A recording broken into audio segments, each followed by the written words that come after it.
오늘 우리에게 주신 하나님의 말씀은 마가복음 13장 14절에서 27절까지 말씀입니다. 멸망에 가증한 것이 서지 못할 곳에 선 것을 보거든 읽는 자는 깨달을진저 그때에 유대에 있는 자들은 산으로 도망할지어다. 지붕 위에 있는 자는 내려가지도 말고 집에 있는 무엇을 가지러 들어가지도 말며 밭에 있는 자는 겉옷을 가지러 뒤로 돌이키지 말지어다. 그날에는 아이 벤 자들과 젖먹이는 자들에게 화가 있으리로다. 이 일이 겨울에 일어나지 않도록 기도하라. 이는 그날들이 환난의 날이 되겠음이라. 하나님께서 창조하신 시초부터 지금까지 이런 환난이 없었고 후에도 없으리라. 만일 주께서 그날들을 감하지 아니하셨더라면 모든 육체가 구원을 얻지 못할 것이거늘 자기가 택하신 자들을 위하여 그날들을 감하셨느니라. 그때에 어떤 사람이 너희에게 말하되 보라 그리스도가 여기 있다 보라 저기 있다 하여도 믿지 말라. 거짓 그리스도들과 거짓 선지자들이 일어나서 이적과 기사를 행하여 할 수만 있으면 택하신 자들을 미혹하려 하리라. 너희는 삼가라. 내가 모든 일을 너희에게 미리 말하였노라. 그때에 그 환난 후 해가 어두워지며 달이 빛을 내지 아니하며 별들이 하늘에서 떨어지며 하늘에 있는 권능들이 흔들리리라. 그때에 인자가 구름을 타고 큰 권능과 영광으로 오는 것을 사람들이 보리라. 또 그때에 그가 천사들을 보내어 자기가 택하신 자들을 땅 끝으로부터 하늘 끝까지 사방에서 모으리라. 아멘.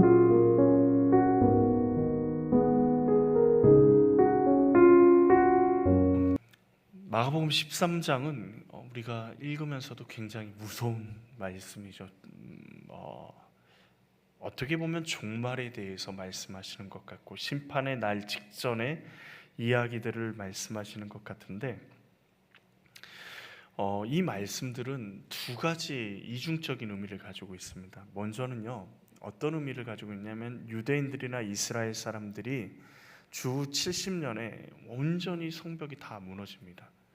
그래서 오늘 임신한 사람들, 아이를 뵌 사람들, 젖먹이는 사람들에게 화가 있다라는 말은 실제로 그때 임신부들의 막 로마 군사들이 임신부들의 배를 가르고 막 이런 잔인한 일들이 많이 일어났습니다. 그리고 돌 위에 돌 하나가 남지 않은 이유가 성전 그 돌 사이에 제사장들이 수많은 금덩이 돈을 많이 숨겨놨다는 이야기를 듣고 돌들을 전부 다 성전의 벽들을 전부 다 해집어놔서 돌 위에 돌이 하나도 남지 않은 일들이 일어나는 거죠. 그렇다면 성경에서 이야기하는 요한계시록도 마찬가지입니다. 거의 90에서 95%는 어쩌면 다 이미 이루어진 일들을 기록해 놓은 것 같은데 그리고 다 이루어졌습니다. 바벨론을 통해서 로마를 통해서 여러 가지 일들. 그래서 어떤 사람들이 요한계시록을 보면서 막 요한계시록이 처음부터 끝까지 마지막 때를 의미하는 거라고 얘기하는 사람이 있다면 그 사람은 이단일 가능성이 굉장히 높습니다. 요한계시록을 쓸 때 로마에 대한 이야기들이 굉장히 많죠. 그래서 로마의 그것들에 대해서 로마가 어떻게 멸망할 것인가 이런 부분들에 대해서 많이 이렇게 묵시 문학을 이용해서 요한이 기록해 놓은 것을 볼 수가 있습니다. 그럼에도 불구하고 이미 이루어진 그 계시가 이미 이루어졌으면 이제 더 이상 소용이 없는 거잖아요. 그럼에도 불구하고 우리가 그 말씀을 읽고 그 말씀을 묵상하고 그 말씀에 대해서 우리가 더 깊이 하나님 앞에 나아가는 이유는 오늘 이 마지막 환난, 주 70년에 다 이루어진 일인 것 같은 이 말씀이 우리에게 오늘날 어떤 의미가 있는가? 마지막 날, 심판의 날을 대하는 우리가 어떤 자세로 서 있어야 되는가를 명확하게 보여주고 있다라는 것입니다. 환난과 심판의 날이 임박할 때 우리가 어떻게 해야 할지를 우리가 오늘 말씀에서 예수님은 우리에게 말씀하십니다. 먼저 심판의 날이 임한다라는 것을 어떻게 알죠? 14절 말씀에 보면 멸망한 가증한 것이 서지 못할 곳에 선 것을 보거든 그때에 유대에 있는 자들은 산으로 도망할지어다. 멸망한 가증한 것이 뭡니까? 하나님을 대적하는 것. 하나님을 대적하고 하나님 앞에서 하나님과 하나님의 사람들을 어떻게든 유혹해서 넘어뜨리려고 하는 그들, 그 우상들이 하나님의 성전에 서 있는 것입니다. 하나님의 거룩한 성전에 멸망에 가증한 것들이 세워진 것을 볼 때 성전의 파괴의 징조고 멸망의 징조인 것을 말씀하십니다. 이 말씀은 아까 전에도 말씀드렸듯이 주 70년에 로마 티투스 장군에 의해서 성전이 파괴된 것을 의미하기도 하지만 우리가 지금 기다리고 있는 종말의 때, 심판의 때도 의미하는 것입니다. 정리를 해보면요, 마지막 때에 살아간다는 것은 멸망에 가증한 것이요, 교회 안에 침투해서 그것이 너무도 교회 안에서 만연되어 그것을 당연히 여기는 시대에 살아가고 있는 그때를 이야기하는 겁니다. 종말의 시대 가운데 우리가 주의해야 될 것은 무엇일까요? 오늘 말씀을 통해서 예수님은 우리가 어떤 자세로 이 시대를 살아가야 될지를 말씀하고 계십니다. 첫 번째는 세상의 상식이 아니라 하나님의 말씀대로 살아가라 말씀하십니다. 일반적으로 우리가 안전한 곳은 어디죠? 집이죠. 그렇지 않나요? 집. 또 이 당시로 보면 안전한 곳은 성안이죠. 그래서 전쟁이 나면 성 밖에도 많이 사람들이 살잖아요. 전쟁이 나면 성 안으로 사람들이 다 자신의 귀중품을 들고 들어갑니다. 성 밖은 위험하기 때문에. 성 안이 안전하다는 것은 너무도 당연하죠. 신앙적으로 생각하면 어디가 안전할까요? 성전이 안전하죠. 왜냐하면 하나님이 함께 하시기 때문에. 이것이 상식입니다. 그런데 오늘 말씀에서 예수님께서 어디로 도망가라고 말씀하시죠? 산으로 도망가라고 말씀하세요. 여러 가지 의미가 있겠지만, 그리고 실제로 산으로 도망가야 되는 주 70년에는 예루살렘 성에 있는 것 자체가 고난과 절망의 시간을 겪을 수밖에 없기 때문에 그때는 산으로 도망가야 되지만, 산은 안전한 곳이 아니죠. 짐승이 언제든지 노릴 수 있는 곳이고 나쁜 마음을 먹는 사람들이 기습해서 공격할 수 있는 것입니다. 그럼에도 불구하고 산으로 도망가라고 하시는 이유가 뭐죠? 성과 성전은 하나님의 진멸의 대상이기 때문입니다. 지금 사람이 보기에는 가장 안전한 곳이고 가장 평안할 곳인데, 하나님 앞에 범죄함으로 신앙의 눈으로, 믿음의 눈으로 바라보면 가장 위험한 곳이 성과 성전이라는 것입니다. 한마디로 멸망에 가증한 것이 가득 차 있는 그곳을 떠날 것을 주님께서는 말씀하고 계십니다. 그 말은 다른 말로 이야기하면 무슨 말이냐면, 우리의 가장 우선순위가 뭐야 된다라는 겁니까? 우리의 생명이라는 것입니다. 세상은요, 그런데 우리의 눈길을 자꾸 돌려요. 이렇게 막 운전하다가 가다가 앞차람 접촉사고나 사고가 나는 이유 중에 여러 가지 이유가 있지만, 떨어진 핸드폰을 줍기 위해서, 그리고 예전에 교회에 어떤 전사님은 수련회를 봉고차를 끌고 갔는데 벌이 들어오니까 그 벌을 어떻게든 내쫓으려고 하다가 또랑에 봉고차를 박으신 적도 있고, 별것 아닌 것 같은데 운전하는 것 이외에 다른 것에 눈길을 두니까 운전에서 문제가 생기는 거죠. 정말 중요한 건 뭐죠? 운전할 때는 운전이 가장 중요한 거죠. 그런데 핸드폰이 떨어진 것, 뭐가 문제가 있는 것, 벌레가 들어온 것, 이것보다 더 중요한 것은 지금 이 차를 안전하게 운전해야 되는 것인데, 다른 것에 눈길을 돌리게 만드는 그 순간에 우리의 생명은 위협을 받는 거예요. 자, 오늘 예수님께서 뭐라 그래요? 집에 있는 귀중품 가지러 들어가지 말라 그러세요. 일하다가 벗어놓은 겉옷도 가지러 가지 말라 그러세요. 뒤에 있는 것을 향해 가지 말 것을 말씀하세요. 그것들에 집중해야 될 시간이 아니라는 겁니다. 멸망의 때는. 오히려 그것들이요, 우리가 생각하는, 하나님이 보시기에 멸망에 가증한 것들, 우리들의 우상이 될 수도 있음을 의미하는 겁니다. 우리가 귀중히 여기는 것, 세상의 상식으로 우선순위에 두었던 것을 마지막 때, 오늘날 우리가 살아가는 이 시대 가운데는 내려놔야 한다라는 것입니다. 그럼 우리의 우선순위는 어디 있는 거죠? 우리의 생명에 있어야 합니다. 생명에. 지금 이 귀중품 가지러 들어갔다 죽으면 끝나는 거잖아요. 겉옷 가지러 갔다가 죽으면 끝나는 거지 않습니까? 그러니까 우리의 생명이 우선시 돼야 되는데, 중요한 것은 우리의 생명이 누구 손에 달려 있어요? 하나님 손에 달려 있어요.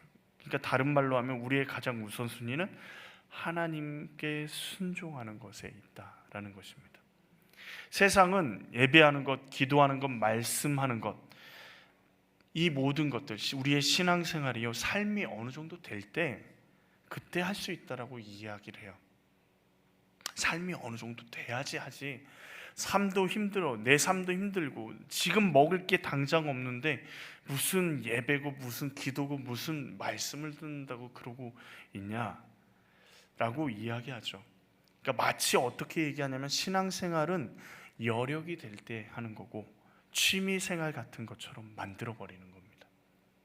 많은 분들이 그렇게 해요.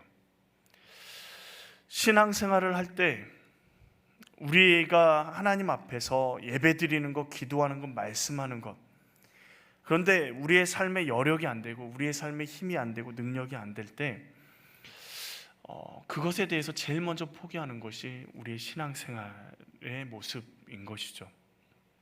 그런데 하나님은 뭐라 그러시냐면, 너의 것을 먼저 나에게 주라고 말씀하세요. 첫 열매를 누구에게 바치라고 얘기하세요? 하나님께 드리라고 말씀하세요. 11조를 먼저 하나님께 바치라고 말씀하세요. 우리 신앙의 선배들이요, 특히 목회자들은 그런 분들이 더 많은 것 같아요. 첫 것은 하나님께 드려야 된다. 저희 아버지 같은 경우도 첫 것은 하나님께 드려야 된다. 그래서 염소가 새끼를 낳는데 이제 첫 새끼를 낳았어요. 그러면 팔아가지고 하나님께 드리면 되잖아요. 근데 어떻게 해요? 그 새끼를 끌고 가가지고 교회 앞마당 수도꼭지에 매놓고 오셨다고 그러더라고요. 그런데 그 마음을 하나님이 받으시는 거예요. 그 마음을 먼저 하나님께 우리의 마음을 드려야 우리의 삶이요, 하나님께 초점을 맞출 수 있어요. 별것 아닌 것 같아요. 첫 것 드리는 게, 여러분 첫 열매가 좋습니까? 안 좋습니까? 좋아요? 저는 잘 모르겠어요. 근데 갈수록 열매가 더 탐스럽게 열매를 맺히잖아요. 더 맛있게. 그런데 첫 것에 하나님께 드리면 나머지 것은 전부 다 내 것이 되나요? 우리의 마음이요, 하나님 앞에 향하기를 하나님이 원하시는 겁니다. 신앙생활은 취미생활 같은 것이 아니에요. 신앙은요, 예배는 우리의 생명과 같은 것입니다. 양보할 수 없는 부분입니다. 우선순위가 되어 있지 못하면 우리의 모든 것을 다 잃어버리게 되는 것이죠. 수조원을 누가 준대요? 수조원을. 대신 당신의 생명을 달라 그러면 여러분 수조원을 받고 내 생명을 주시겠습니까? 우리 자녀들을 위해서 주면, 우리의 자녀들의 생명도 담보를 한다 그러면 어떻게 하시겠습니까? 생명이 없으면 아무것도 아닙니다. 우리의 우선순위가 하나님께 초점이 맞춰져야 돼요. 왜요? 생명의 주인이 하나님이시기 때문에. 그때 세상의 상식이 더 이상 우리의 상식이 되지 못하고 우리의 상식이 하나님의 말씀이 되기 시작합니다. 생명이 우선순위가 될 때 세상의 것이 우리에게 들어오지 않아요. 지금 우리가 살아가고 있는 이 마지막 때에 오직 하나님의 말씀에 순종하며 살아야지만 우리의 생명이 보장될 수 있는데, 우리의 생명이 하나님께 있음을 기억해야지만 우리가 하나님 앞에 온전히 나아갈 수 있는데, 세상은 계속 우리를 속여요. 계속해서 우리를 넘어뜨리려고 합니다. 그건 상식적인 일이 아니야. 근데 놀랍게도요, 막 6.25 일어나고 일제시대 때 우리 어른들이, 우리 신앙의 선배들이 어떻게 신앙생활을 했습니까? 생명을 걸고 신앙생활했죠. 근데 그때는 생명을 걸고 신앙생활을 해야 되지만 지금은 우리의 생명을 걸고 신앙생활 해야 되는 게 아닌가요? 뭐 달라졌나요? 그때나 지금이나 영적 전쟁은 동일해요.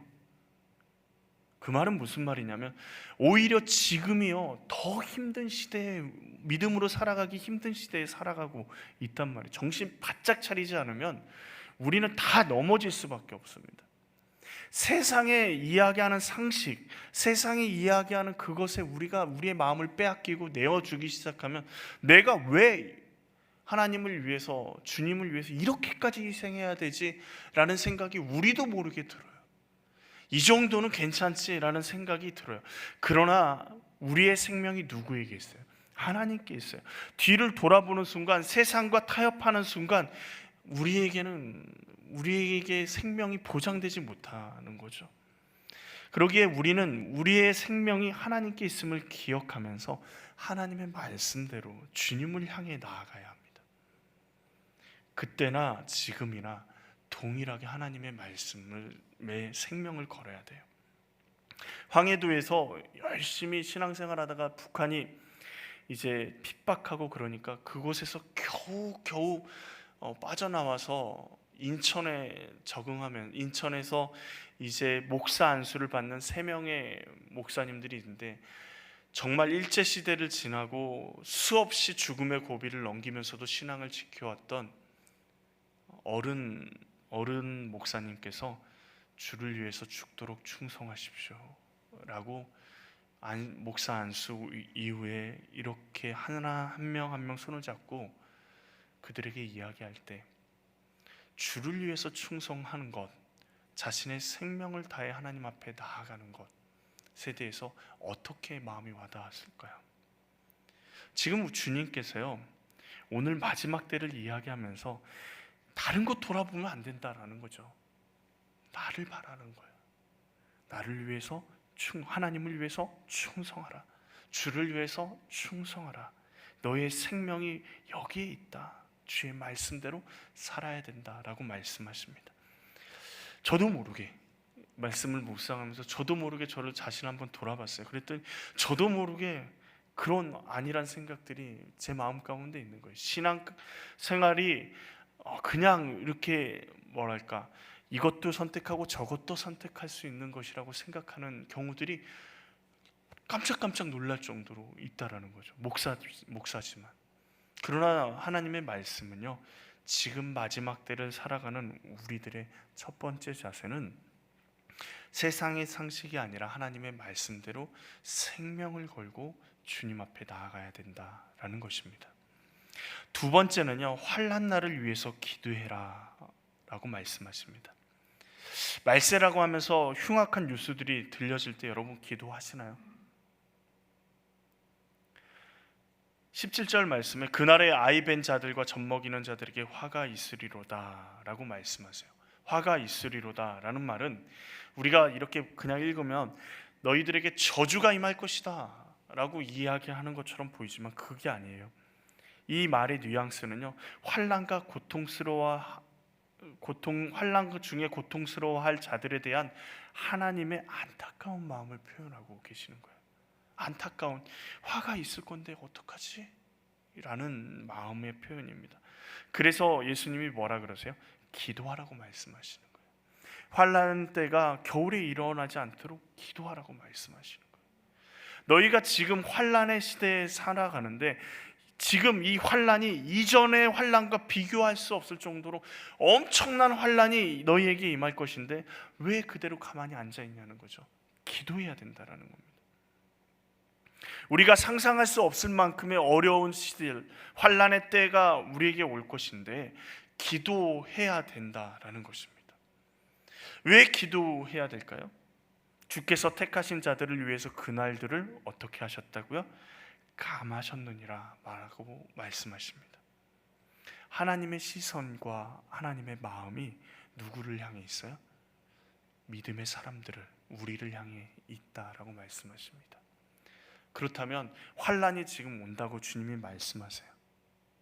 환란의 시대를 너희가 살아가니까 그 시대를 위해서 기도하라 라고 말씀하시는 이 기도하는 사람은 어떤 사람만 기도할까요? 주의 말씀을 믿는 사람만 기도하는 거예요.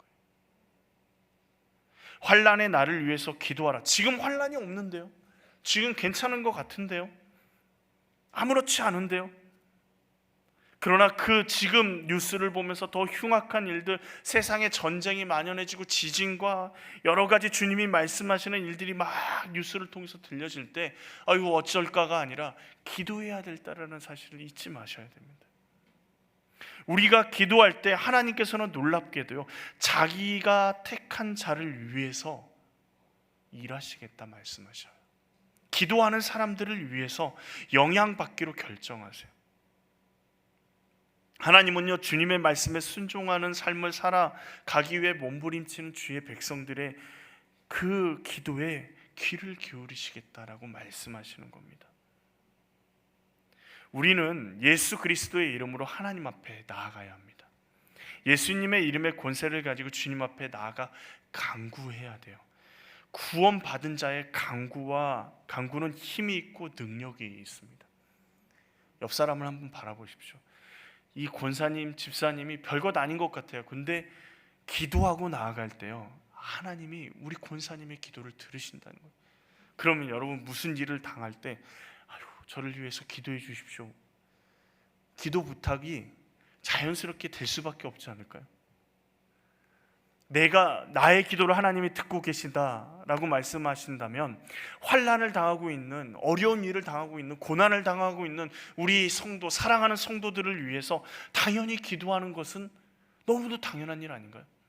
나만 사랑하는 게 아니라 우리 주님도 그 영혼을 사랑하시는데 환난을 당하고 있는 그들의 그 환난 가운데 하나님 구원해 주시고, 하나님 그 환난이 멈추게 하시고, 그 환난 가운데서 주님의 능력과 권세와 하나님의 놀라운 역사심을 경험하게 해달라고 기도하는 것은 너무도 당연한 것입니다. 그런데 우리에게 힘이 있는 게 아니에요. 우리에게 능력이 있는 것이 아닙니다. 그들의 간구를, 우리의 간구를 들으시는 하나님께 힘과 능력이 있는 것입니다.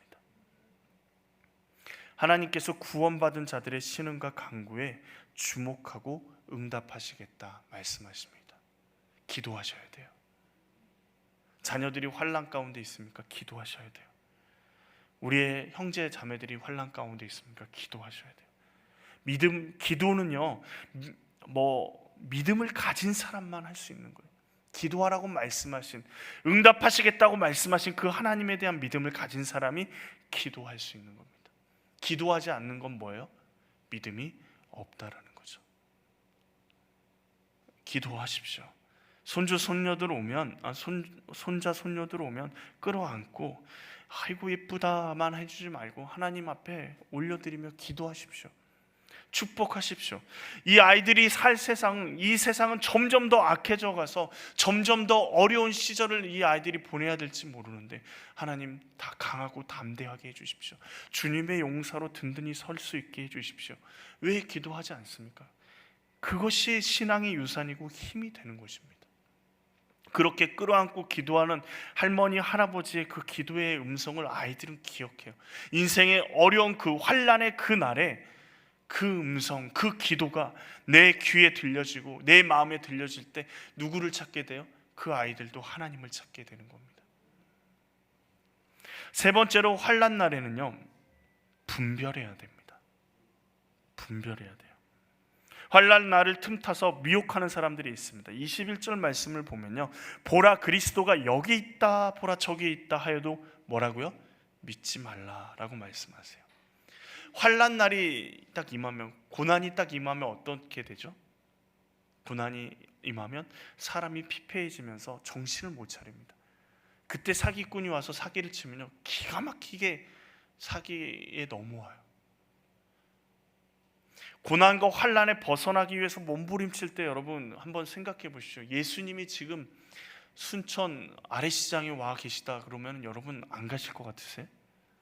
어떠실 것 같습니까? 정말 죽을 것 같은데 예수님이 지금 오셨다라고 이야기하는 소리를 듣는 순간 희망의 소리고 고난을 끝낼 수 있는 그 길이 열렸다라고 생각할지 모릅니다. 너무도 간절하기에 그리스도가 있다고 속이는 그곳을 향해 가게 된다라는 것입니다. 그러나 주님은 단호하게 말씀하십니다. 뭐라고 말씀하시죠? 믿지 말라. 이단 중에 내가 그리스도다, 내가 성령이다, 내가 보혜사다, 뭐 이렇게 얘기하는 사람들 있죠.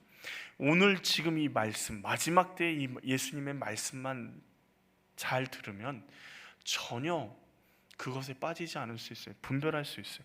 믿지 말라라고 단호하게 이야기하세요. 근데 그들이 어떤 역사를 일으키냐면 이적과 기사를 행한다라고 얘기합니다. 예수님처럼요, 병도 고치고요, 귀신도 쫓아내고요, 예언도 하고요, 수없이 많은 기적들을 일으킨다라고 얘기합니다. 그러나 예수님은 그것을 뭐라고 얘기하십니까? 미혹한다라고 말씀하십니다.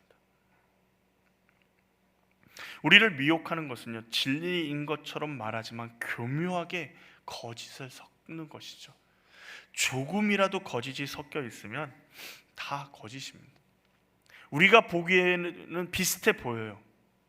병 고침에 놀라운 역사가 일어나고 막 하는데 전혀 다른 이야기들, 성경 말씀과 전혀 다른 이야기들을 한다면 우리는 그것을 단호하게 거절할 수 있어야 합니다. 나를 믿으면 너가 살 수 있어. 나를 믿으면 지금 네가 고민하는 그 문제가 해결함 받을 수 있어 라고 그들이 얘기한다면 차라리 어떻게 한다고요? 내가 죽는 한이 있더라도 나는 예수 그리스도를 떠날 수 없다. 믿음의 고백을 할 수 있어야 합니다. 이단들이요, 굉장히 신실합니다. 굉장히 신실해요. 인터넷 뉴스를 가만히 보다가 페루에서 하나님의 교회가 열심히 봉사를 해가지고 국회에서 상을 받았대요. 최고의 상을. 이들은요, 눈에 보이게 봉사나 이런 것들을 조직적으로 굉장히 잘 합니다. 그래서 어떻게 해요? 시간이 지나면 지날수록 그들에게 사람들이 넘어가요. 믿음의 사람들이 넘어가요. 세상 사람들이 넘어갑니다. 그러나 환난 날에는 분별해야 된다고 분명하게 예수님이 말씀하십니다. 23절 말씀을 우리가 같이 한번 읽어볼까요? 23절 말씀 같이 읽겠습니다. 시작. 너희는 삼가라. 내가 모든 일을 너희에게 미리 말하였노라. 무섭지 않으신가요? 너희는 삼가하라.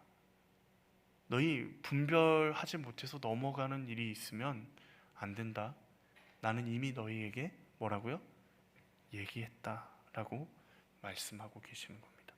여러분, 제가 복음사랑교회 담임 목사지만 강단에서 성경 말씀이 아닌 엉뚱한 얘기를 하면 여러분 저를 쫓아내셔야 됩니다. 하나님의 말씀이 아니라 전혀 다른 이야기들을 한다면, 진리가 아닌 것에 대해서 말한다면, 말씀이 아닌 것에 대해서 말한다면 여러분 단호하게 거부하실 수 있어야 합니다. 반대로요. 그러면 말씀을 전한다면, 하나님의 말씀대로 살라고 얘기하면 어떻게 하셔야 돼요? 그 말씀에 순종하셔야 돼요. 목사의 말이 아니라 누구의 말이기 때문에 하나님의 말씀이기 때문에 우리는요, 하나님의 말씀에 따라 움직이는 사람들이 되어야 되는 거예요. 그렇게 분별할 수 있어요. 그래서 뭘 잘 아셔야 돼요? 말씀을 주구장창 읽고 외우고 쓰고 어떻게든 말씀을 묵상하면서 그 말씀 가운데 우리가 머물려고 하셔야 돼요. 말씀을 따라 움직여야 됩니다. 아무리 존경하는 사람, 그리고 나를 사랑해주는 사람, 나를 위해서 헌신하고 섬기는 사람이 하나님의 말씀에서 벗어난다 그러면 여러분 단호하게 끊어내실 수 있어야 돼요. 그들이 베풀어주는 섬김 때문에, 정 때문에 많은 사람들이 이단으로 넘어가기도 하고요, 넘어지기도 합니다. 그런데 여러분 조금만 깊이 생각해 보십시오. 우리에게 생명은 누가 주신 거예요? 예수님이 주신 거예요. 어떻게 주셨어요?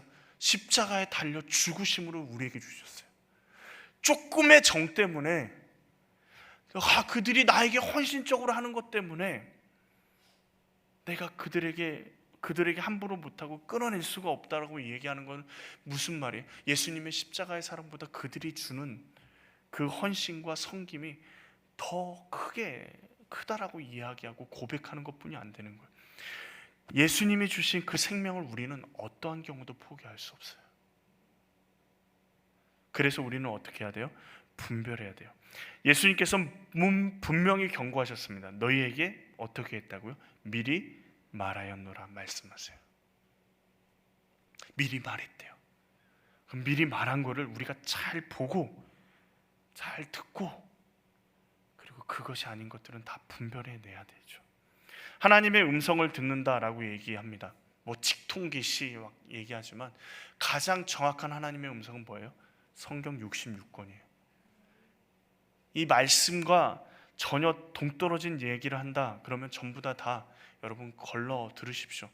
아무리 CTS, CBS 기독교 방송에서 이야기하더라도요, 말씀과 동떨어진 이야기를 한다 듣지 않으셔야 됩니다.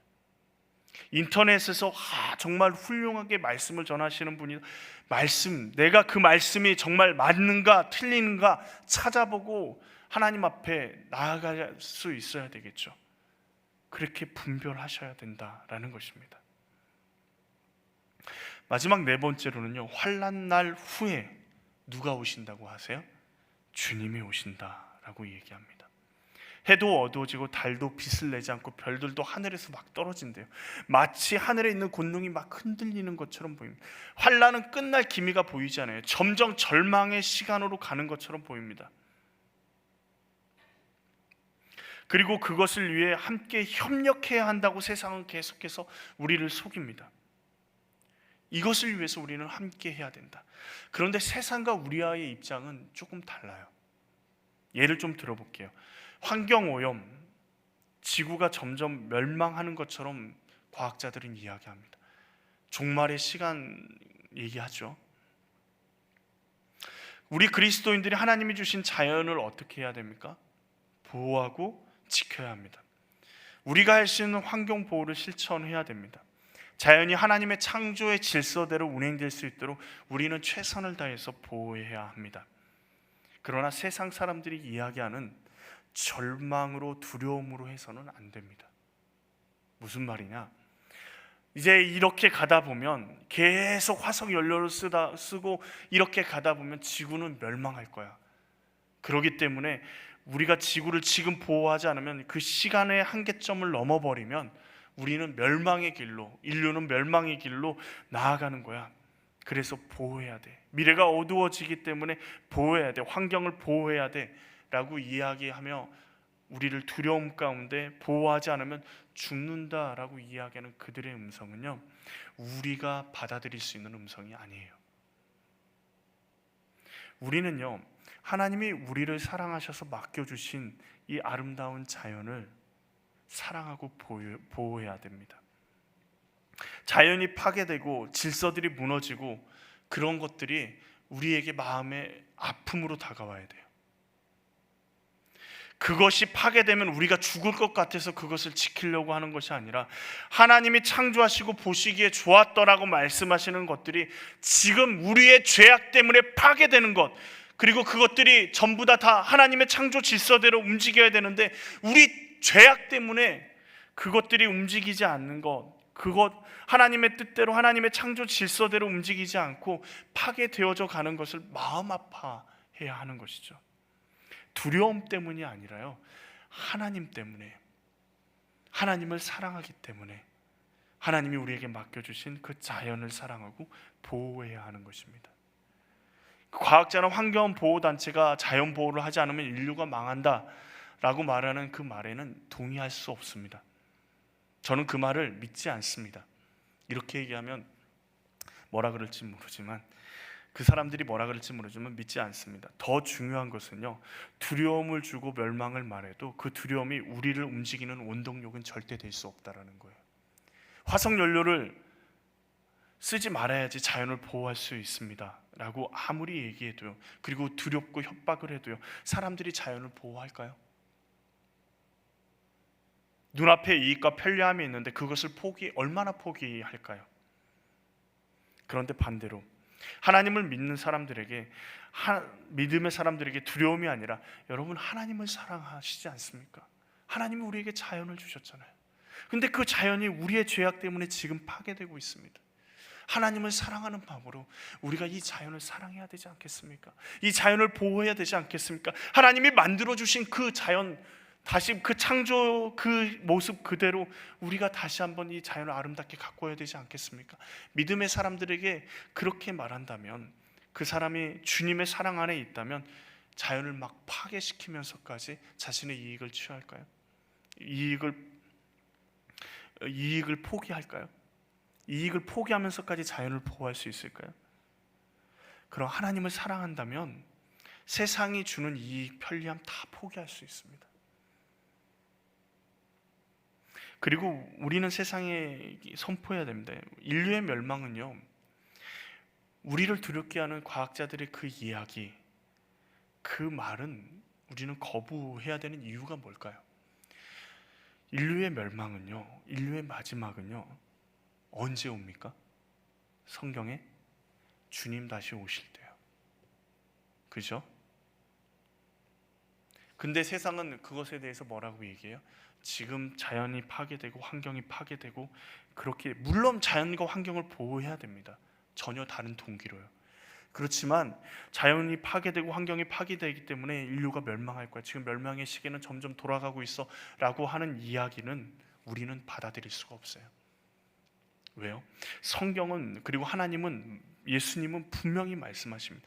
주님 다시 오시는 그 날이 인류의 심판의 날이고 우리가 하나님 나라에 들어가는 날이고 인류의 이 땅의 마지막 날이라는 것이죠. 환경 파괴가 되는 것은 무엇 때문에 파괴가 되고 있죠? 인간의 이기심 때문에요. 그 말은 하나님을 사랑하는 그 마음이 우리 가운데 없기 때문입니다. 결국 하나님을 사랑하는 마음이 우리 가운데 있어야지 자연도 보호할 수 있는 겁니다. 두려움이 아니라 사랑으로 나아가야 합니다. 더 나아가서 세상 사람들이 말하는 종말은 모든 것이 끝난 것이 아니라 그리스도인에게는 예수 그리스도를 기다리는 날. 26절 보십시오. 그때 인자가 구름 타고 큰 권능과 영광으로 오는 것을 사람들이 보리라 말씀하십니다. 우리는 환난과 고난이 우리 가운데 올 때 우리는 무엇을 바라봐야 되느냐? 다시 오실 주님을 바라봐야 합니다. 그냥 주님 오시는 것으로 끝나는 게 아니에요. 천사들을 보내서 땅 끝에서부터 하늘 끝까지 사방에 다 주의 자녀들을 모으신다라고 말씀하십니다. 예수님을 구주로 영접하고 끝까지 믿음을 지킨 자는 환난이나 고난이 우리의 끝이 아님을 알기에 두렵지 않습니다. 반대로 예수님을 알지 못하는 사람들에게는 환난과 고난이 두렵기에 지금보다 미래가 더 두려워질 수밖에 없는 거죠. 그들에게는 돌아갈 본향이 없습니다. 예수님의 오심이 심판이고 완전한 절망 가운데 그들을 들어가게 만들기 때문입니다. 예수님을 믿지 않는 사람들에게 마지막 날이 심판의 날이고 절망의 날입니다. 우리는요, 영광의 날이고 기쁨의 날이 되는 것입니다. 말씀을 정리합니다. 우리는 그리스도인으로 세상의 상식이나 우선순위가 아니라 하나님의 말씀대로 하나님이 우선순위가 되는 삶을 살아가야 합니다. 환난의 때, 고난의 때, 그리고 마지막 날이라고 이야기하는 이때 우리는 기도하고 주님께 간구해야 합니다. 우리의 기도를 들으시는 하나님 아버지께 우리의 아픔도 슬픔도 모두 올려드릴 때 하나님이 그 기도를 들으시고 응답하신다 약속하셨습니다. 그리고 우리를 미혹해하는 사람들과 악한 영들을 분별하며 주님을 바라볼 수 있어야 하죠. 그리고 우리가 환난 때에, 고난의 때에 정말 죽을 것 같은 그 시간에 우리의 믿음의 고백은 마라나타, 아멘, 주 예수여 어서 오시옵소서. 그것이 우리의 고백이 되기를 원합니다. 우리 주님 다시 오실 때까지라는 찬양이 있습니다. 우리 이 찬양을 같이 하나님께 믿음의 고백으로 드리기를 원합니다. 후렴이 이렇습니다. 주님 다시 오실 때까지 나는 일어나 달려가리라. 주의 영광 온 땅 덮을 때 나는 일어나 노래하리. 내 사모하는 주님 온 세상 구주시라. 내 사모하는 주님 영광의 왕이시라. 우리는 그 주님을 기다리고 있습니다. 세상 사람들은요, 지금 이 이야기들이 정말로 그들에게 온전히 받아들여지면 절망과 좌절이지만 우리는요, 다시 오실 그 주님을 바라보면서 온 세상 구주가 이 땅에 오시고 영광의 주님이 우리 가운데 오신다 찬양하게 될 줄로 믿습니다. 우리 찬양하시겠습니다.